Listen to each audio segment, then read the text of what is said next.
Blog Talk Radio.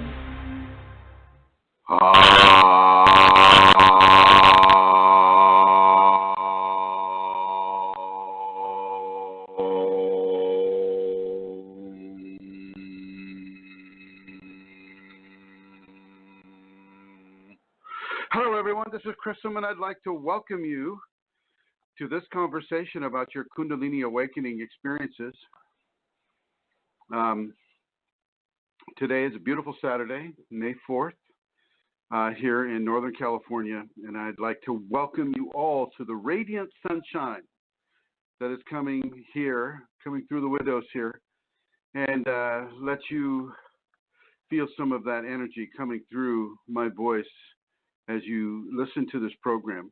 I'd like to welcome you to this program. I'd like to welcome you to an understanding about your Kundalini that goes beyond your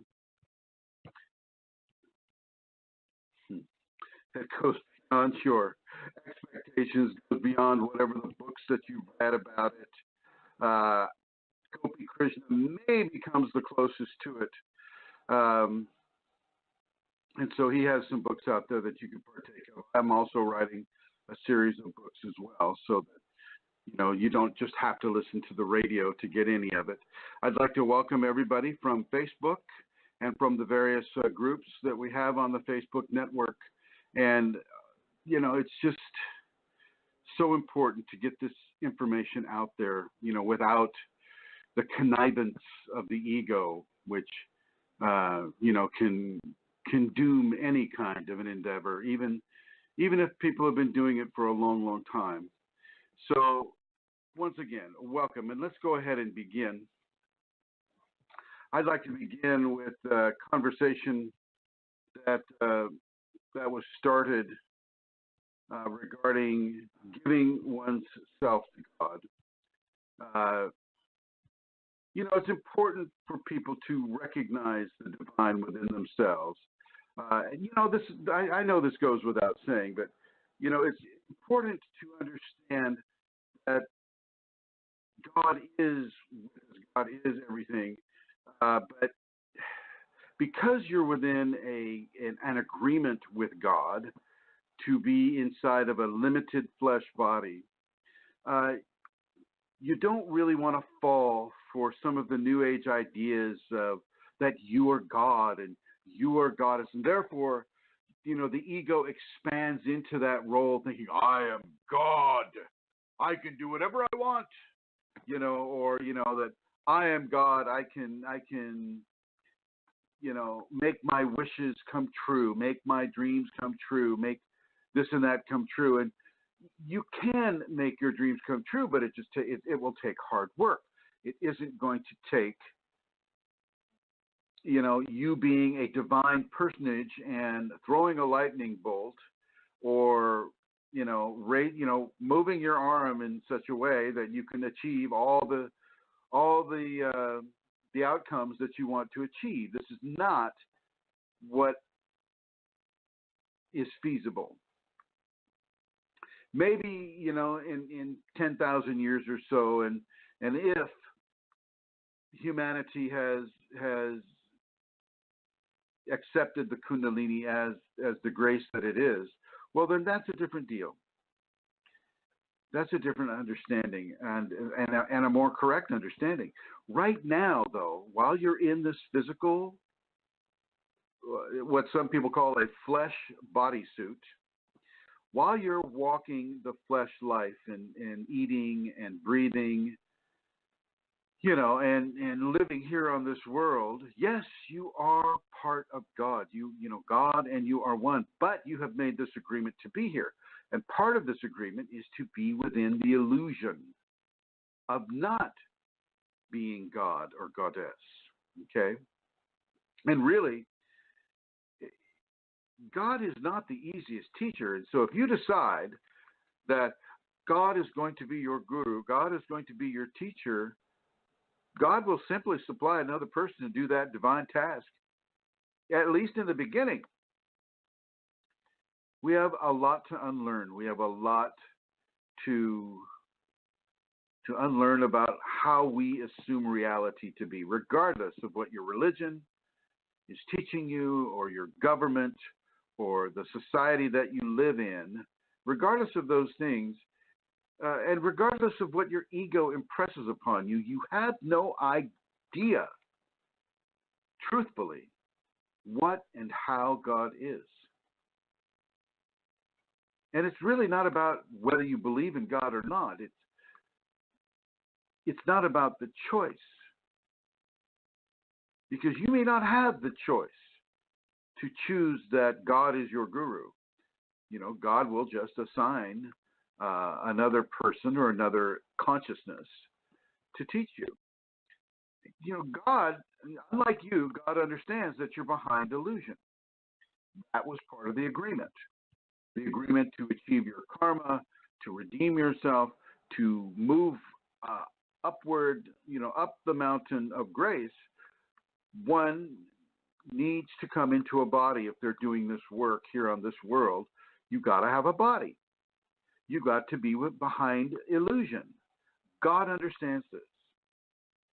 Divinity understands this. So divinity sends a teacher to you who is also behind illusion, and yet perhaps has a greater understanding through Kundalini of what the divine plan is for the individual. Generally speaking, for the individual. So the teacher gives you certain levels of information that comes from that more advanced divine connection. And this is given so that you may develop the divine flesh and the divine consciousness. God does not follow what your expectations expect. You are forced to trust God in the ways that are not always comfortable. God knows the society you're in, knows the ethics and the moralities of that society, knows the programming that you've been exposed to. God knows your karma. And karma is part of the reason why you're even here at all. God knows all of the dynamics that need to come together for you to become the divine flesh, the living flesh divinity. And I mean this in a way that is outside of, New Age wishful thinking, the New Age fantasy facts that stimulate the ego more than anything. The idea of that it's all about getting what you want. It's not all about getting what you want. It's not all about love and light and happiness and all of this stuff. Sometimes pain is involved. Okay? And to know God is to step outside of the known continuum of human expression and knowledge. God will bring you a teacher. God will bring you those whom God wants to receive the message from him and give it to you. And let's be clear, it's not all about, sitting in a classroom and copying down dry facts and information and, the scientific method and all this stuff. It's not that kind of a teaching format. Much of the time, it's about devotion. It's about supplication. It's about surrender. It's about all these areas that the ego will fight against, and that's going to cause you pain. Because we're so wrapped up in the ego. We live our lives through the aspects of the ego. And so when the ego gets challenged, well, that becomes painful. That becomes frightening. That becomes scary. That becomes abnormal. And that abnormality causes fear, and that fear can cause pain. And the ego will fight that. It'll fight against that. And so it becomes an equation about trust and faith while not knowing, but still doing, still trusting. You don't know God's thoughts. You can know them. You can through the Kundalini, but you don't want to buy into the hubris of the New Age practitioners, the channelers, the psychics, the mediums, the people who say they have Kundalini but don't. It's such a muddy lake right now with all of this information, and that forces you to learn how to discern the truth from the lie. Typically, if it stimulates your ego, then that's not what you want to follow.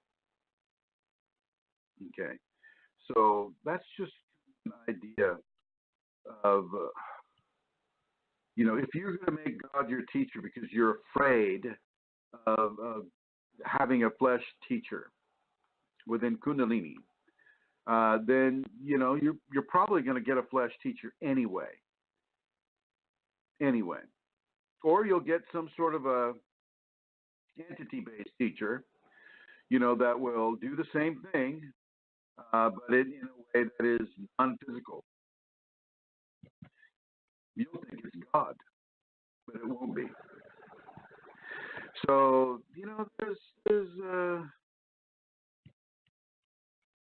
there's some pitfalls to this. There's some pitfalls to this, and to understand that is to move forward within this. I'm going to come on over here to, I believe this is Mohan's number here. Hello, is this Mohan? I don't know. Are you talking to me? Oh, this is Rosemary. Hi, Rosemary. Can you hear okay? Is the sound coming through? It was, but a couple minutes ago it got warbled. That's all. That is coming through. It was, but it's not now? It was warbling, but it's not now. But it was just one little okay. like bubble. Warbling. I wonder what part it was warbling on. Okay. Who knows? Thank you, Rosemary. I'm going to put You're you welcome. in the here, and I believe Mohan is over here. Hi, Mohan. Hello. Not Mohan. Okay. I'll just have to put that person in the blue here. So yes, warbling. Well, I hope that's not. I hope that didn't last throughout the entire thing here. Oh, and then Ayman Hamoud is saying the sound is very good, loud and clear. Thank you. My gosh. Thank you for posting on the chat room as well. It's very helpful. With Blog Talk Radio, what they give me here, they give me this tiny, small little window that doesn't show who's on, who's in the chat room, and so it says there's 2 speakers and there's 10 people, but I can't see who the 10 people are. So I just want to say welcome to everyone in the chat room as well. And if you have any questions and you are in the chat room, please feel free to call in or to write out your question. I will be able to see the question. I just can't see who's asking it until you ask it. Okay? So that's part of the I guess the scenario du jour with regards to Blog Talk and their limitations. Okay. All right. So Ayman Hamoud, I'm going to depend on you right now for letting me know if the sound is coming through clearly. I don't know if when I change a channel and I go back to Facebook and I'm like reading it off of Facebook and reinterpreting what I've written before, if that causes it to be warbled. So I'm not going to do that. I'll just go ahead and speak on these things. So I want to, because there's a lot of people who are new to this, I'm going to go into some of the basics right now. And really, you want to look at a page, and here's the page. It's www.kundalinisafeties, all one word, .com. You want to look at the safeties. The safeties are given by the Kundalini for people having Kundalini. So you want to keep the tongue up. You want to keep your index finger and your thumb tip pressed together with the other 3 spread out. You want to bring your eyes slightly up, and as you do that, you're going to find that your eyes will get sore.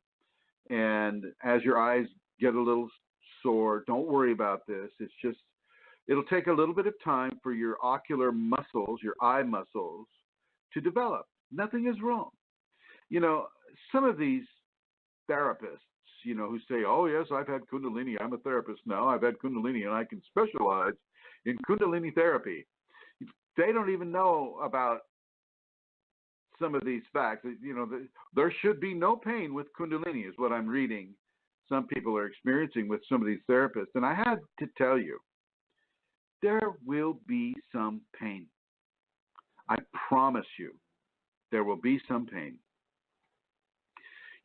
You don't have to writhe in terror on the floor with pain or anything like that. The more information, truthful information that you have, the better it will become for you. And I see Felicia Stark. Hello, Felicia. Good to see you. The more information you have, the stronger you are. The stronger you are, the less pain you will have to experience. Cranial plate migration is going to be painful sometimes. It creates a level of pressure in the head. So if you're having headaches, if you're having migraines, not to worry. It's part of the process, and it will pass. Unless you take drugs that are there to block it or to resist these changes. Typically, cranial plate migration will reform the cranial plates to in a position around the fontanelle that is more conducive to the energy that's exiting the skull from the base of the spine throughout the spine and then out the top of the head. In some of these formative times, it's going to be painful. It's just like a child, maybe a 1 or 2 year old child who's teething. The teething is natural, the teething is good, but the teething hurts. And so will the person that is having Kundalini go through areas of pain that are natural and that are part of the process. But the safety program, the safety, www.kundalinisafeties.com, that will help you. It's free. It is free for you. It is a free level of teaching that can help you in your Kundalini process. And that's the whole reason why it's there. Okay.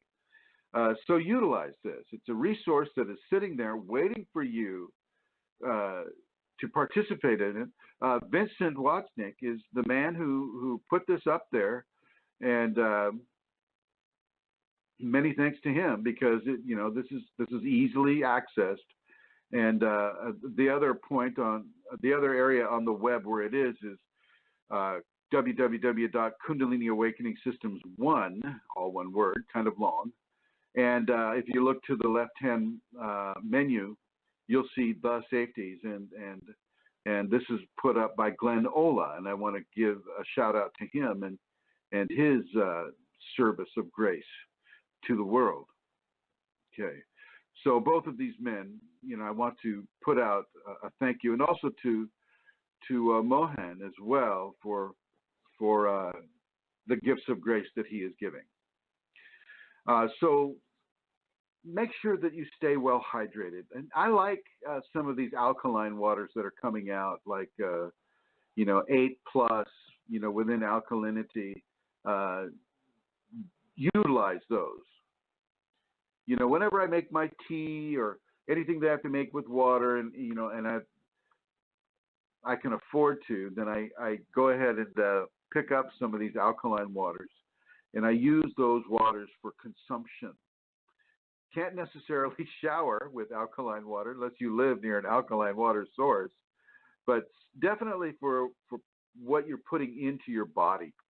You can keep it as alkaline as possible, not totally alkaline. Remember, there's a balance between the alkaline and the acidity, and sometimes people will push it too far. You need to have, like meat. Meat is acidic. Nuts are acidic. Okay. Oranges and lemons, limes, and citrus are not acidic for the body. I mean, yes, they have citric acid in them. So do tomatoes. They have citric acid in them, but the body doesn't metabolize it as an acid. It metabolizes citric acid as an alkalinity. So just so you know that. So yes, stay well hydrated. Right now it's May, and watermelon plants here in the northern hemisphere are kind of small, unless you live closer to a warmer area like Florida or Mexico or Southern California, places like that. Watermelon is a very, very gifted fruit for a person to have who has the Kundalini. And for the Kundalini activator or awakener, I will suggest watermelon daily, as much as you can afford it. Watermelon daily, typically in the morning. It's very, very helpful. If you're having the adrenaline type of rushes that are common with Kundalini, as the adrenal glands expand and the kidneys expand, your kidneys and your adrenals can feel really hot, and you'll find yourself sweating all the time, and heating up a room that you walk into, then various things like this, and the watermelon will help to cool you down. And if you don't have watermelon, you can use coconut milk as well. Okay, try to make everything organic. In the United States, certainly in California, United States, it's incredibly saturated with pesticides and herbicides and fungicides and all of these death-dealing chemicals and solutions that are really there only to increase tonnage, the tons per acre of the farmer that is using such substances. And these are, put out by companies like Monsanto and these other companies that are really not interested in preserving your health. And, now they're being sued for creating cancer in people.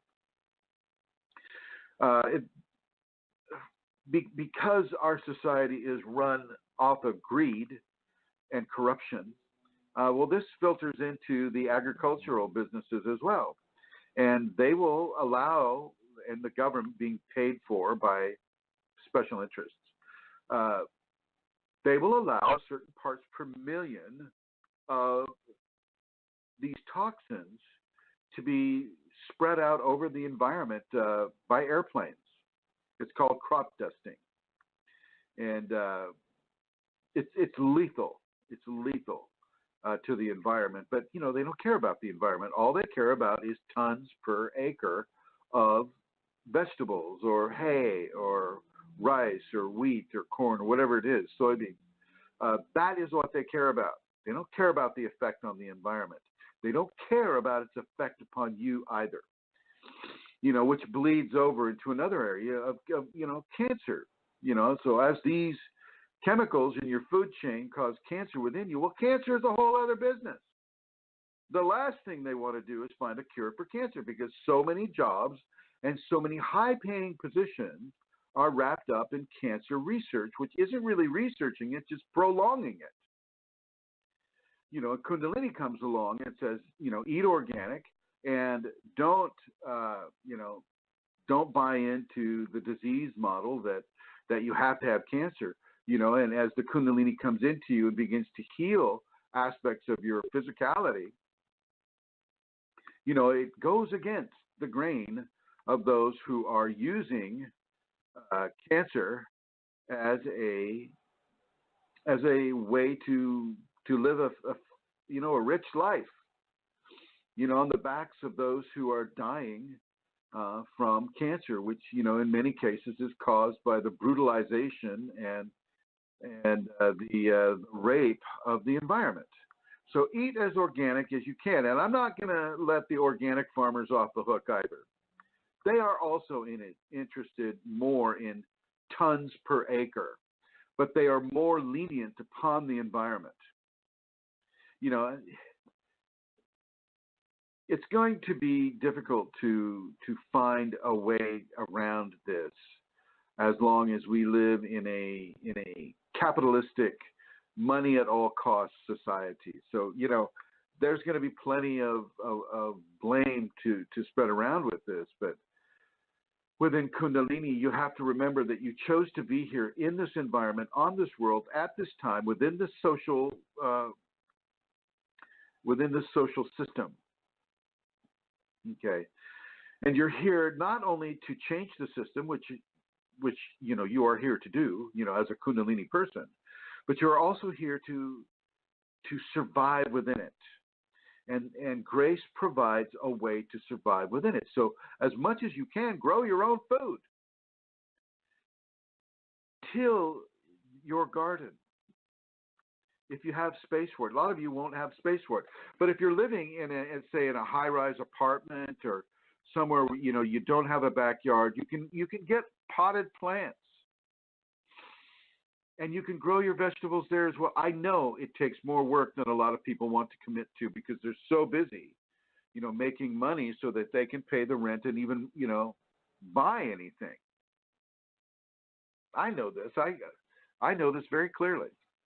So it's very important for people to understand that grace gives you ways through this maze of greed and corruption. Definitely does. It shows you the way.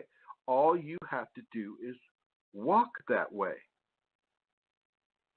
So for some of you, it means you can buy organic. So you buy the organic produce. You buy the organic products. For some of you, you can grow your own. You have the land, you have the opportunity, you have the ability to get your hands in the dirt and to join with the mother, the sacred mother, the earth, the Shakti, sacred femininity. Get your hands in the soil and really, really begin to nourish that connection with Divine Mother. Okay. Now let's see, I'm reading what Felicia wrote. She says, last night I thought my head would explode with the intensity of the pressure in the head. And a friend of mine recommended an acupressure mat. I laid on it for 20 minutes. The headache subsided in 2 minutes of laying there with my eyes closed. Well, there you go.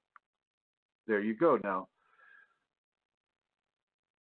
cranial plate migration will typically be painful, but it doesn't have to be, head exploding painful. So yeah, use an acupressure mat. Yeah, definitely. And thank you, Felicia, for that suggestion. The acupressure mat will,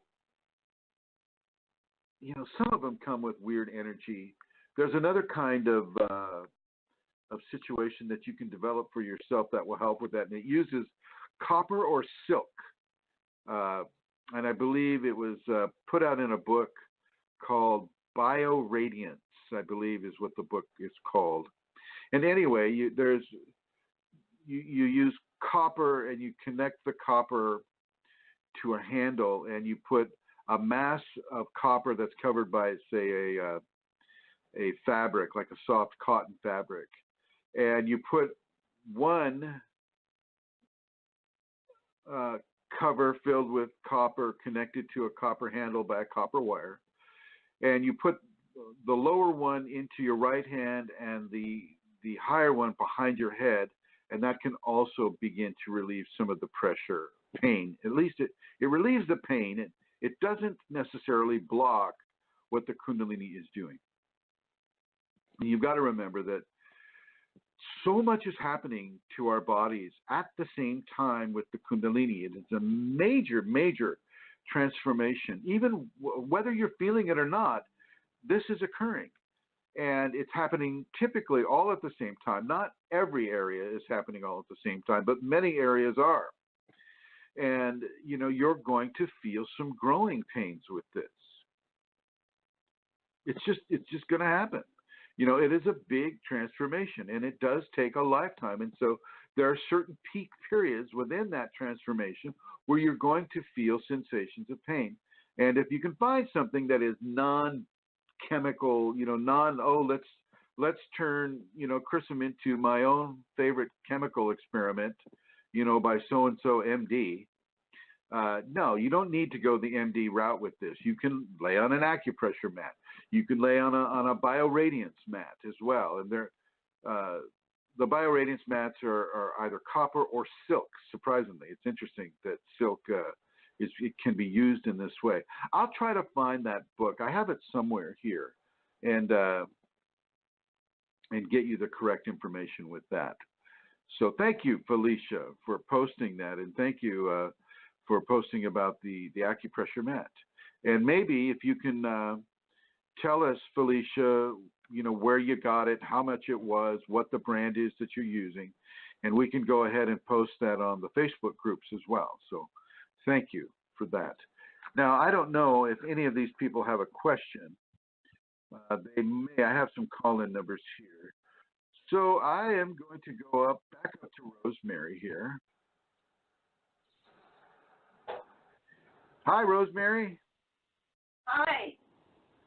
Can you put the phone up to your mouth instead of using the speakerphone? Okay. Hello? Hi. Did you have a question you wanted to ask, or are you just listening to the program? I'm just listening, and on my phone, I'm not quite sure what number I push. What would I push on the? You push 2? 329-9615. No, your numbers. Never. Oh, the number here, the guest call-in number is area code 347. No, I have that. No, I mean, okay. just if I want a question, you were saying, but. That's okay. You can just say you're listening to the radio like you just did. Okay, but I've been here. Okay, thank you. All right, thank you, my dear. Thank you for calling in. And then I think this is Mohan's number moving down here, but I'm not sure if he's on. Hello, Mohan, are you there? No, he's not there. Okay. And then moving down, area code 770 prefix 33322. Hello, you're on the air. Hello, I just tuned in. I just wanted to listen. I don't have a comment. Okay, very good. Thank you for calling in. Okay, yeah. So it's perfectly good to just call in and listen on your phone. You may be out and about traveling. You may be on a train. You may be driving in your car, and your hands-free unit can tune in to this program. So it's very easy to do, and I'll give you that number so for reference point. The number is area code 347-850-8464. 8464. 347-850-8464. So that's the call-in number, and that's the number that you can call in to if you're on your telephone. So there you have it.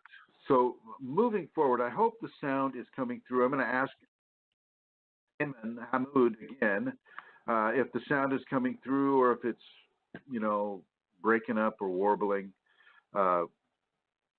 So please, Ayman, if you can go ahead and write that out on the chat group, I would appreciate it. Or you, Felicia Stark, if you're still listening. So I know that there are people listening on Facebook, and I'd like to welcome you as well. I'm going to go over here right now and see if you have any questions. So I'm coming into Facebook. I wonder if it is warbling now. So I'm going to talk a little bit. About Chrism appearing in dreams. If you're reading the information that I give, then you're partaking of the Kundalini that is within the information that I give. The information itself has radiance. Kundalini is a divine force. It is an intelligent, self-aware, conscious divine force. And, often people get the idea that it's like electricity. It's like, oh, well, okay, it's like electricity, or it's like magnetism, or it's like radiation, or it's like sunlight, or it's like something that we don't connect consciousness or intelligence to. And I need to clear that up for you right now. Kundalini is extremely intelligent. And thank you, Felicia. Can you also put down where you got that mat so that I can announce it to people? I appreciate it. Thank you. Kundalini is extremely intelligent, is extremely self-aware and conscious. And it's conscious in such fantastic ways that its consciousness can flow through the information that it gives into the population. So, for instance, I would be considered just a mouthpiece. Very limited importance. just a microphone. That's all. But the information that comes through has extreme levels of radiance upon it. And that information, as you read it or you hear it or see it, as if you come to a seminar, if I start doing seminars again, if you partake of it in the various ways that you have the ability to partake of it, it will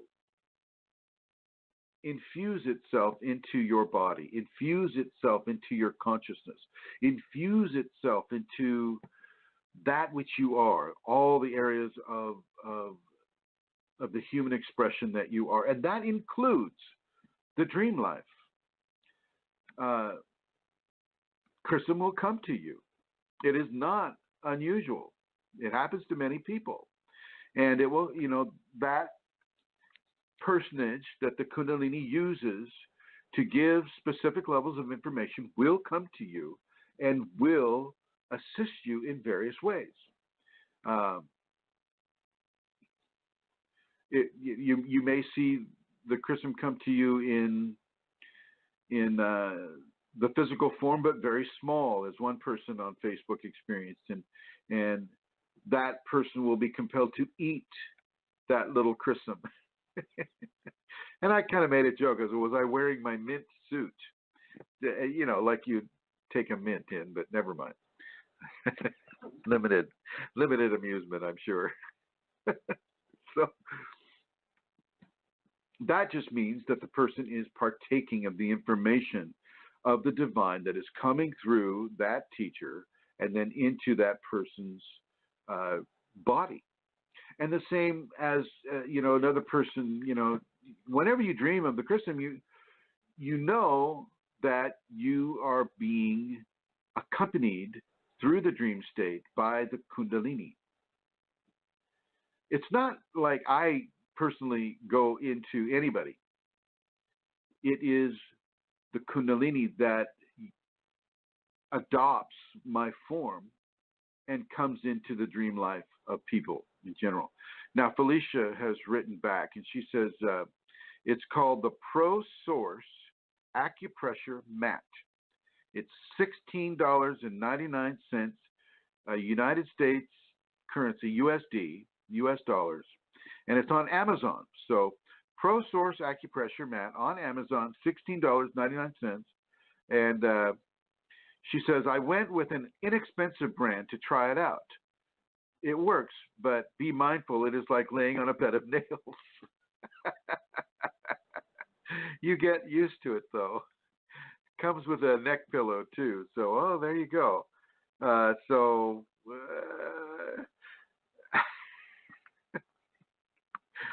Maybe that's better than the headache, though. So, you got to kind of weigh the pro and the con there. $16.99. I may have to get one just to try it out so I can say I tried it. So thank you, Felicia Stark, for that information. Very, very kind of you. So when you dream of the person that I am, the image, I should say, of the person that I am, it is not me. I am not personally coming to you, nor am I spying on you, nor am I, a sorcerer and I'm, doing this or that to anybody, ever. Matter of fact, I am not very pro-sorcerer in any way, shape, or form. I find sorcery and witchcraft and magic to be a low form of egotistical, mistaken energy. Okay, so if you're taking away choice by committing magic upon them, you're developing major areas of karma. It is a mistake. You must allow people to have the freedom to do as they wish to do as their consciousness guides them to do. You can't throw a love potion at somebody and when they come to you, think that it's honest and think that it's true and think that it's real, because it's not. It's not. You just committed a major, major sin, so to speak, way off the mark, and you will pay for that. I am not pro-sorcery. I am not pro-witchcraft. I don't care if they call themselves the white witch or a green witch or a red witch or a black witch, whatever it is. I do not support those levels of corruption upon an individual or upon those they wish to use that type of energy upon. Which means that, let me back up a little bit. To do sorcery, in order to protect yourself, you have to be pure of heart. You have to be innocent. And nobody is that innocent. Nobody is that pure. Okay, and so it becomes a very corrupting type of practice. And if you're coming into Kundalini just for the powers, you're just walking into the footsteps of sorcery. And if it comes to you, it will come to you in a way that changes your mindset, changes what it is your ego wants, the power and the position and the, jumping over tall buildings in a single bound or faster than a speeding bullet. It's not about that, ladies and gentlemen. And if you're coming into the Kundalini for that, you get your head out of the comic book, get your head out of Marvel movies, which I do enjoy personally. Get your head out of these fantasy-based realities and bring yourself back to earth. Bring yourself into the hard work and the hard self-discipline of changing what it is you want and why you want it. As I mentioned earlier, Kundalini knows you. It's very intelligent. It knows you. It knows what you're going through. It knows what your karma is. And it also knows how locked into the 7-year-old boy or the 7-year-old girl ego that you are.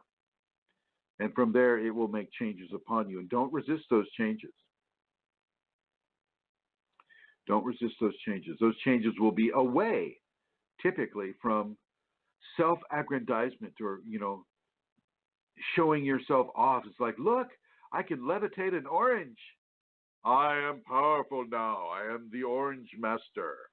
I can levitate an orange. You must bow and debase yourself, or whatever it is. No, it's not about that. I mean, you can just as easily pick an orange with your hand as you can levitate it. Anyway, all you orange masters out there, you need to realign your thinking, realign your desires. Seriously, realign those desires. And let's see. Hopefully the sound is still coming in clear. So I'm going to go back over here and yeah. Let's kind of talk a little more about people lusting after phenomena. Some of you are very, very impatient, and you want to have as much phenomena as you can possibly have as soon as you can possibly have it. And you're not willing, you're willing to push the envelope so much so because you want those powers, you want those phenomena.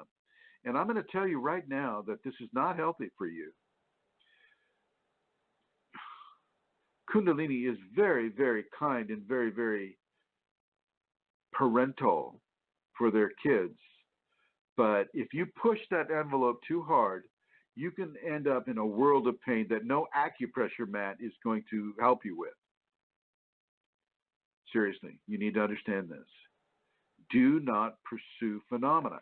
Let the phenomena pursue you. In other words, let the phenomena happen to you naturally when it's time for it to happen to you naturally.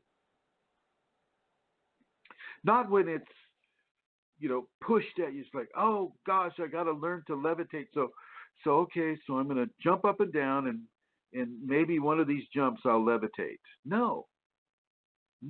Or I'm going to meditate, for 12 hours a day and make myself as light as a feather so I can float up to the ceiling. No.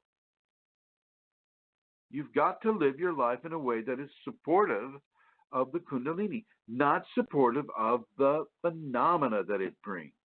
Phenomena is just a side toolkit to help you know what's going on, to help you allay the fears that might be coming to you because of the strangeness of what's going on, to help you help others. Okay, it is not to be the target of your desires. Let the target of your desires be to merge with the Kundalini, and then the Kundalini will begin to pick and choose what levels of ability are given to you.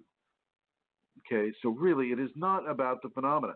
That is just a distraction by your ego and by entities that may be attached to your ego to take you off of the path of grace.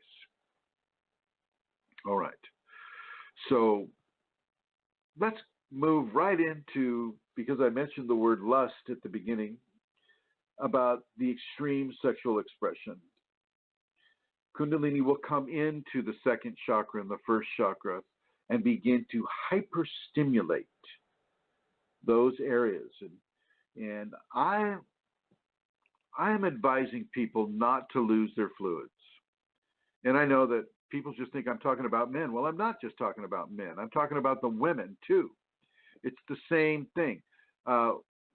When you lose your fluid due to orgasms, a lot of energy is expelled from the body. And the Kundalini will use this energized plasma. I'll call it the plasma. So the reproductive fluids mixed with Kundalini energy form like a Kundalini plasma. A plasma is like an energized substance. Okay. And Kundalini will draw this energized plasma into the spinal cord and disseminate it throughout the nervous system and the muscular system and the skeletal system and all of the major organs, the blood, the lymph, the spinal fluid, all of it. It disseminates this throughout the body, and it uses this.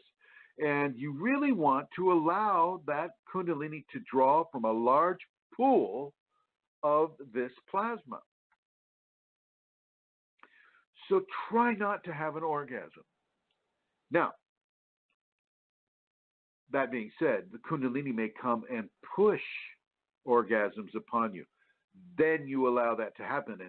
And for women, that's the step and a half or the 6-step orgasm. So every 6 steps, you get another orgasm. And you'll find yourself, if you're out and about working or doing it, you'll find yourself leaning against the shopping or the parking meter, having an orgasm. And then, a certain amount of steps later on, you'll be leaning against another parking meter, having another orgasm, and so on and so forth. And yes, you'll be emitting fluids. And so, as silly as it sounds, if you're a working woman and you're out there and you're having these Kundalini-induced orgasms, you might want to invest in some type of undergarment that will keep those fluids from spreading throughout all your clothing. Okay, so there you have it. I'll just leave it there. With men, you're going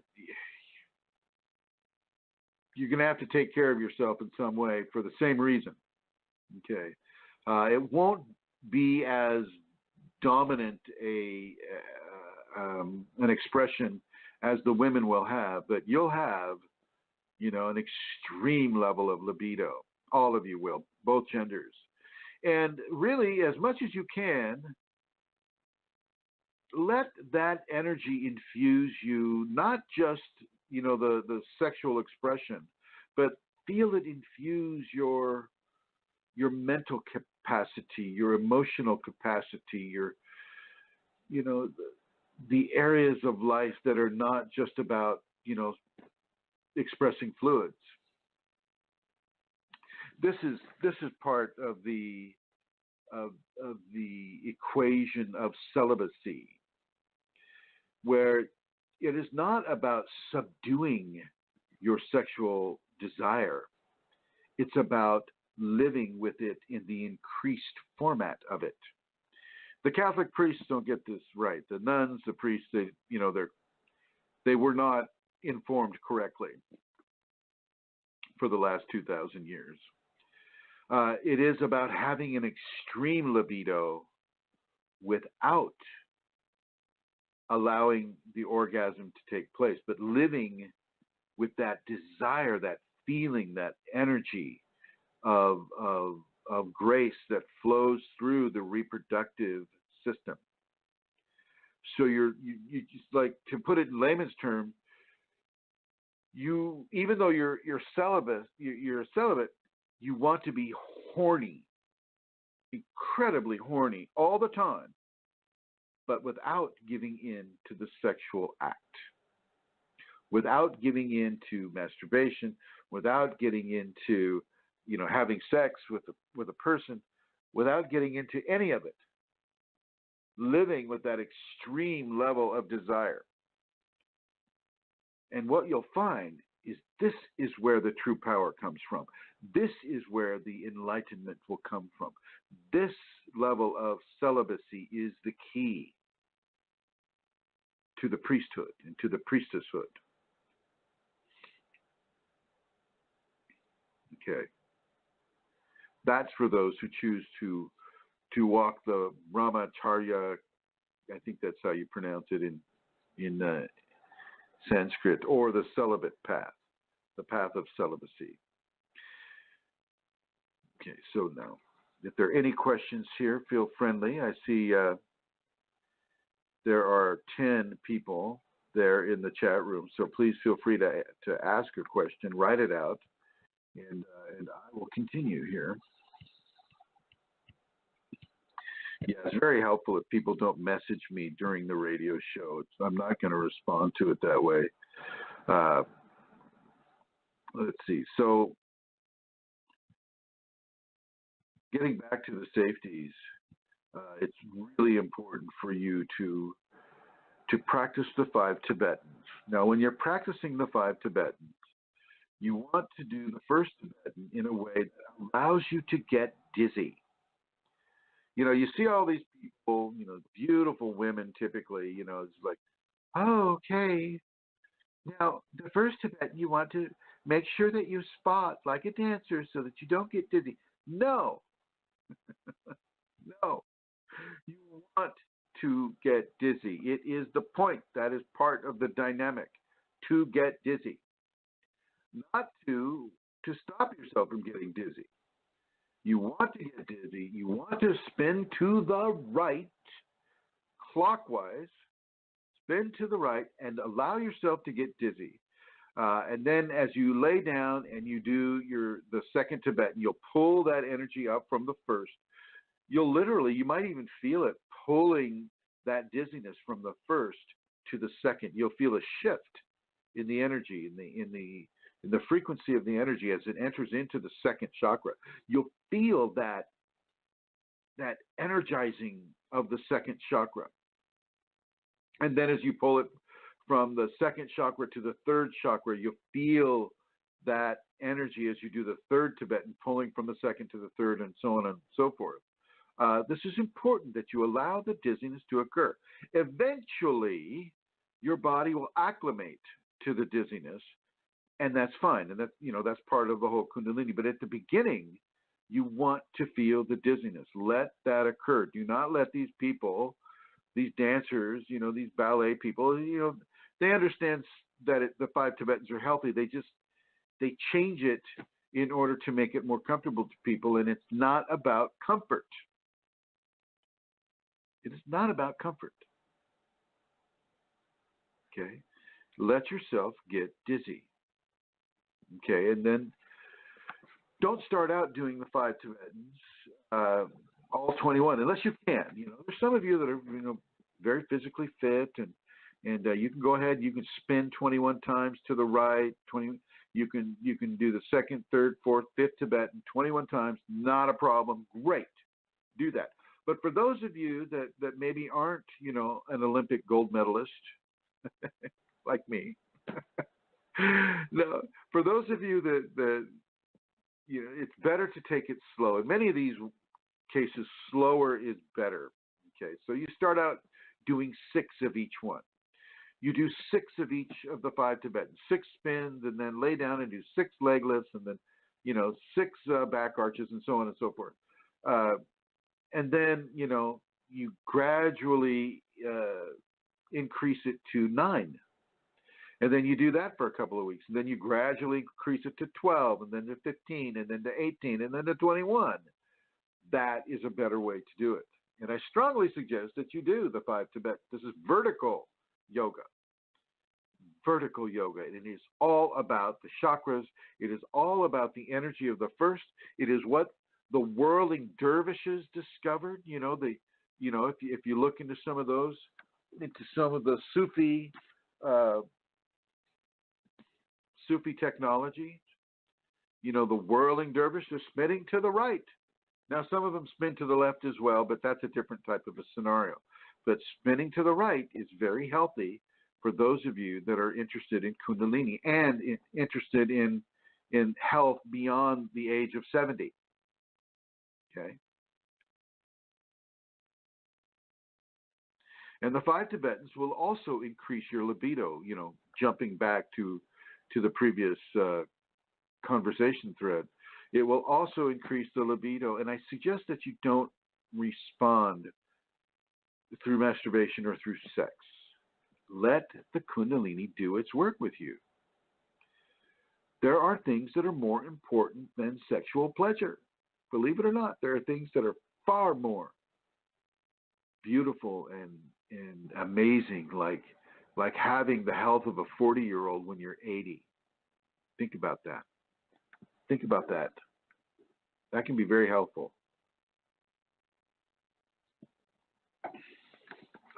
All right, now on the Facebook, we've been talking about shadow people a little bit, and the shadow people are there. They're all over the place. They're metropolitan areas are a very congested area for shadow people. These are also the pointy hat men. These are tall, they're about maybe 10 feet tall. But a lot of their height is their pointy hat. They look like a sorcerer, like a dark, shadowy sorcerer. There. They've only got one job to do. Their job is to terrify you. Their job is to frighten you beyond your wits' end. And, they can be very successful that way. They'll stand there, they'll get right in your face, and they'll open their mouth at you, and it's like, oh my God, it's so scary. And then one of these days you may get the nerve up to just wipe your hand right through their face, like you're slapping their face in a way. But you just do that, and geez Louise, they have a hard time with that. They have to reform. Once you find that out, it's like, they can't really hurt you. They don't have power over you at all, except through fear. And so the Kundalini will allow these shadow people to come to you and scream at you or shriek at you or just stand there staring at you, surrounding your bed and, doing their very best to corrupt you through fear. But once you find out that they really don't have any power over you, you kind of stop seeing them anymore. So really don't worry about the shadow people.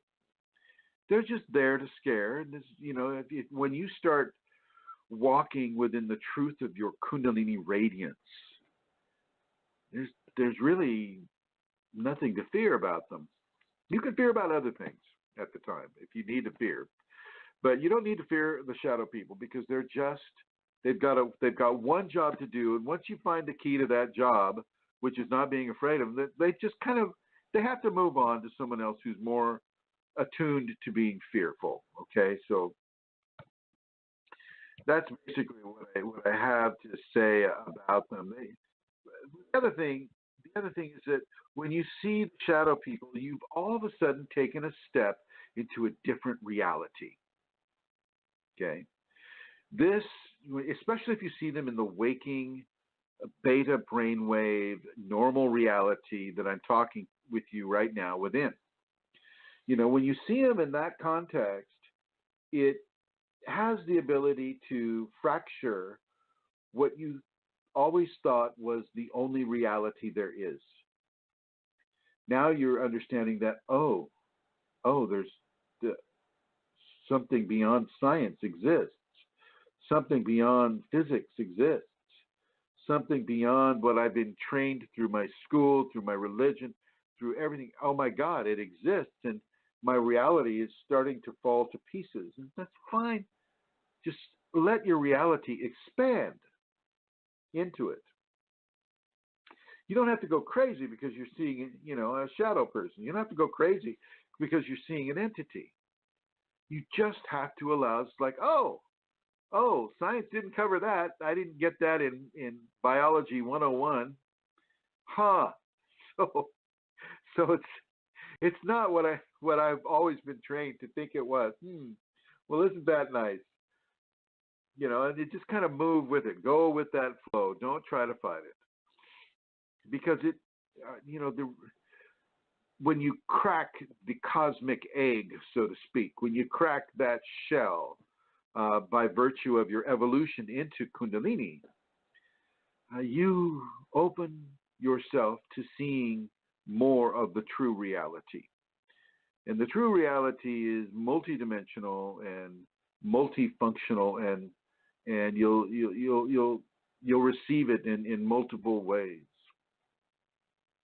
So you need to understand that. Don't let it throw you. Unless you need to go into a full-on nervous breakdown and, commit yourself to a psych ward because you saw shadow people wearing a pointy hat. Well, then, okay, there you go. There you go. That is your option. But for those of you that perhaps don't want to end up in a psych ward being pumped full of drugs and in a straitjacket and in a padded room, well, if that's not what you want to experience, well, then just let your reality expand a little more. All right, so we're going to move on.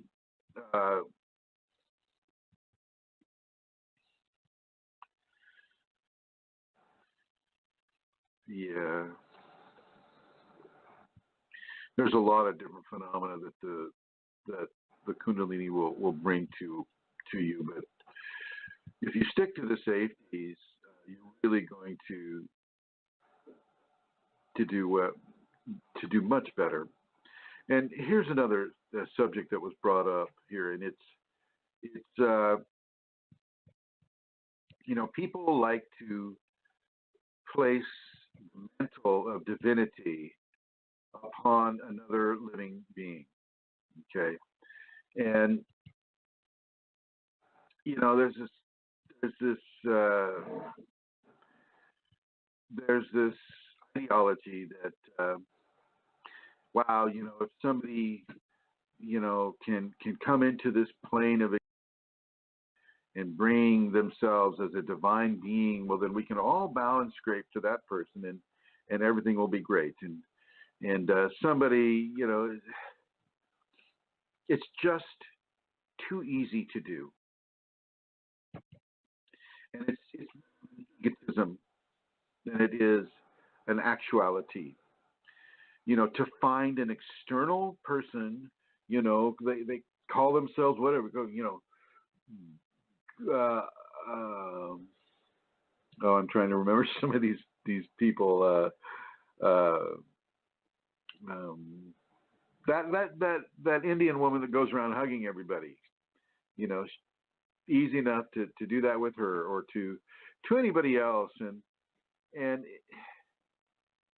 to find an external person and place, you know, upon them a wreath of implied divinity, a reincarnation of this god or goddess or that god or goddess. This is not the pathway of grace. You are that god or goddess. You don't need to look to somebody who's, you know, maybe he or she is cute. Maybe they've got a good message. Maybe they wrote a great book, but they're not the reincarnation of a god or a goddess any more than you or I are, or I should say any less. Okay. Divinity recognizes the god and the goddess within you, and that is what the Kundalini is all about. Turning you into that god or goddess while still remaining within the flesh envelope, the flesh suit, so to say. This is what Kundalini is about. This is what that transformation is all about. The only thing that you should really be worshiping is the Kundalini itself. Okay? That's what you should give devotion to.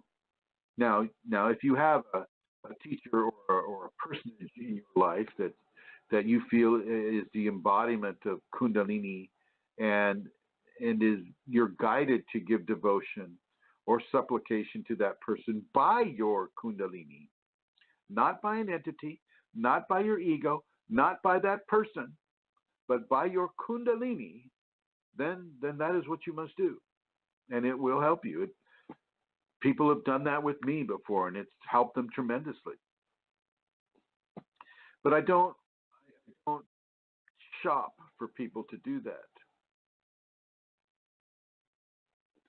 And neither should anybody else shop.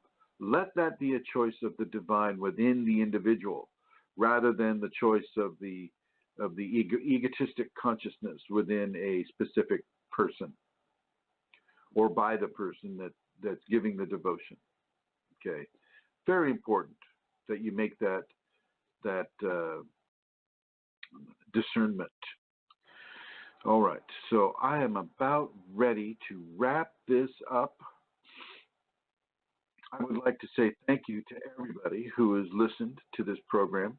I see there are 11 speakers, but I can only see that, you know, 2 of them there. So all the people in the chat room, hello, and thank you for coming in, and thank you, Felicia, thank you, Iman, for that.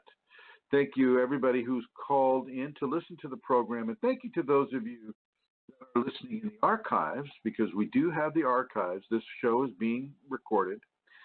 And for those of you listening to the archives, or for those of you that have the ability, please upload this to YouTube.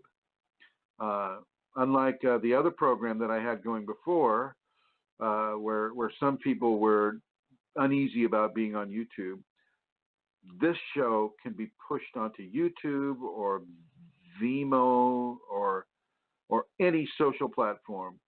Bring this show to life. Let this information coalesce within the populations. And thank you, everyone, for listening. And here we go.